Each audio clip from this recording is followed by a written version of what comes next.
Hello. Today I would like to say a few words about time and space. The topic is very serious, and thanks to Einstein, it is generally known and generally incomprehensible. Meanwhile, if you look at the problem a bit differently than Einstein, it turns out that the problem of time, space, and the sources of relativistic phenomena is trivial, and there is no mystery in it. Just a plain physics, as we observe when, for example, a plate falls off the table. The only problem is to see it from the right point of view. Regardless of what currently prevails in science, a multitude of complicated rules out of nowhere, the explanations for even the most complex physical phenomena are next to us. It is enough to carefully observe the surroundings and draw conclusions. Therefore, in order to explain the problems of time, space, sources of relativistic effects in a more understandable way than the scientific celebrity Albert Einstein did, I propose to look at the problem that some of us meet during the holidays. This will be ordinary waves at a sea. So let's consider the surface of the sea and the waves from 2 points of view. From the point of view of the peer observer looking at the waves, and from the point of view of the chosen wave. Let's start with a description of our experimental setup. First, the sea. There is a pier in the sea. Next to the pier, there are 2 poles in the water. We assume that all waves travel in different directions at the same speed regardless of the direction of motion, and that they crash against these 2 poles in the water. The observer sits on the pier and watches the waves. For the observer, the sea surface is a 2-dimensional plane, which 2 dimensions are identical. He also has a watch with which he measures the time. The observer sees exactly what we have just assumed, that all waves travel at the same speed, only in different directions. How does the same image look from the wave's point of view?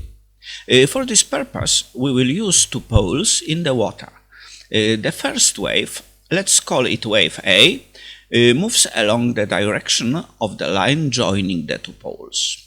The wave moving along this direction first records the impact with the first pole at time t1, and then the impact with the second pole at time t2.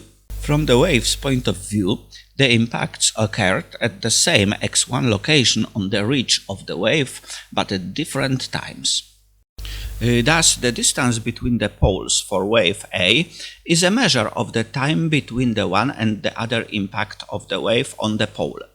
While the observer sees that the wave hit both poles with the time interval delta t measured on his watch, then for a wave that does not have such a watch, the time measure is the distance traveled by the wave between 2 hits on the poles, i.e. delta s is v times delta t. As we can see, the waves are moving on a 2-dimensional plane, where both dimensions are identical. However, the direction the wave travels along is interpreted by this wave as a time dimension.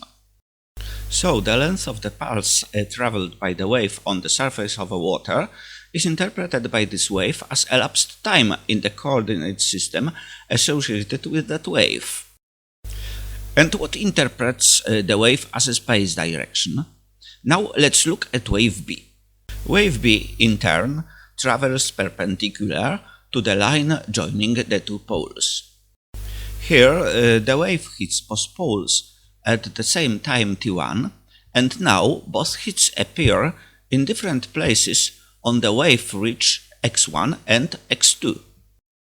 As the hits are simultaneous for the B wave, the B wave interprets the distance between the poles as a distance in space. Thus, the direction interpreted by the wave as the space direction is that defined by the ridge of the wave. So we can summarize. Each of the waves on the water surface interprets its direction of motion as a time dimension and its direction along its ridge as a space dimension. On this example, we can see that from the point of view of the observer on the pier, the two dimensions describing the water surface are identical, while time is not a dimension here, but only the indications of the observer's watch.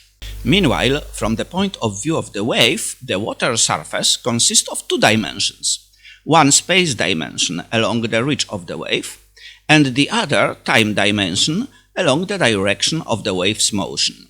For the wave, the measure of time is the distance the wave has traveled along its direction on the water surface, and for each wave, the direction interpreted by wave as the dimension of time is different. Even though the wave exists in a two-dimensional plane, it registers only one space dimension along the reach of the wave. This is illustrated by the example of a B wave that hits two poles at the same time. So the space-time dimensions observed by the wave are not the true dimensions that create reality. Here, the dimensions describing the surface of the water. These true dimensions are seen by the observer on the pier, while the time and space dimensions seen by the waves are only directions on the surface of the water.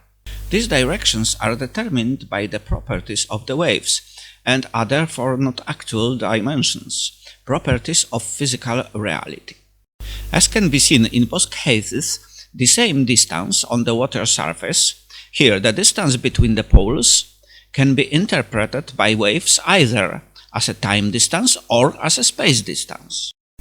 Due to the fact that the wave is constantly moving, the time distances measured along the direction of the wave motion are perceived by this wave different than the space distances measured along the wave ridge. Now let's see how the waves observe each other. For the beginning, let's consider wave A and B. The observer sees that both waves are identical, but one is moving at right angles to the other one. This means that the time dimensions of the B wave overlaps with the space dimensions of the A wave. Therefore, wave A sees that the projection of the time axis of wave B onto the time axis of wave A is equal to 0, i.e., wave A sees that for the wave B, time does not flow. Additionally, wave A sees that wave B travels 1 unit of space in 1 unit of time in relation to wave A. Since the both dimensions are on the same scale, wave A observes that wave B is moving relative to wave A at a speed equal to 1. Doesn't that remind you of something? When the body moves in relation to the observer at a speed equal to 1, and the time in his system is equal to 0, when it travels at the speed of light, and when we consider the problem for time and space presented in the same units, then the speed of light equals to 1. So wave A observes wave B exactly as if, according to the theory of relativity, we were observing a body moving at the speed of light in space-time. Meanwhile, the observer on the pier sees only that the two waves are moving along paths inclined to each other at right angles, and nothing more. Let's consider two more waves. Wave C moves parallel to the pier in the direction away from the pier. The hits to the poles have both a certain space and time distances for this wave. The D wave moves like the C wave, only in the opposite direction. The time and space distances between the impacts of the wave on the poles are the same as in the case of the C wave. And again, an observer on the pier sees that these waves are moving at the same speed, only in opposite directions. Meanwhile, the C wave sees that the direction of its motion, i.e. its time axis, overlaps with the direction of the D wave's motion, i.e. its time axis, while the senses of the time axis of both waves are opposite. Thus, the waves C and D observe each other as if they were moving in opposite directions in time. But that's just what it looks like from the wave-related coordinate systems. Meanwhile, the observer on the pier sees that the time indicated by his watch passes identically for both waves, and that the travel back in time observed by the waves is only an impression resulting from the way of mutual observing the waves. Now let's take a look at wave A and C. Wave A sees the axis of the C wave coordinate system at a certain angle. Hence the wave A has the impression that the coordinates of wave C are deforming. The same is true when observing wave A by wave C. Note that while the speed of the wave's movement in relation to the water and to the observer on the pier is constant, the fact that the waves move in different directions shows that the centers of the waves move away from each other. The faster, the greater is the angle between the directions along which the waves travel. While the observer measures the distance of waves using two xy coordinates describing the surface of the water, the waves see these distances differently because in their coordinate systems there is only one space dimension measured along the reach of the wave. Since each observed wave measures distances along a different direction defined by its reach, a question can be asked.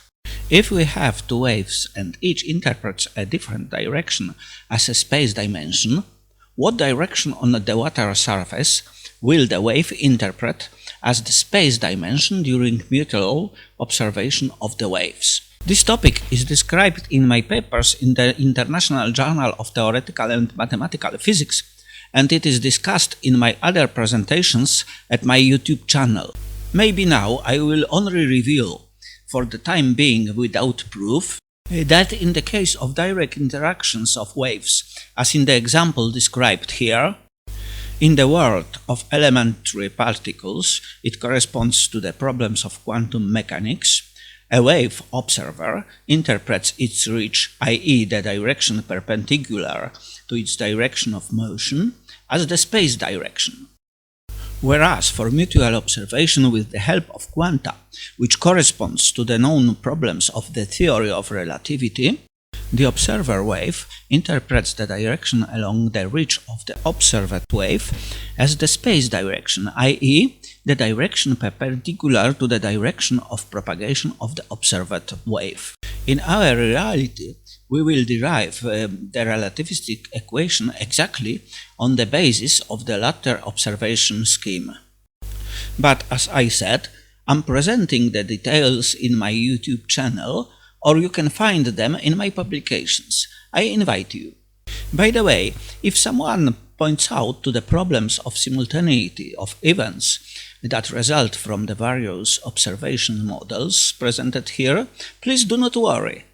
Everything is correct, and the explanation can be found in my publication or in the following lectures and presentations.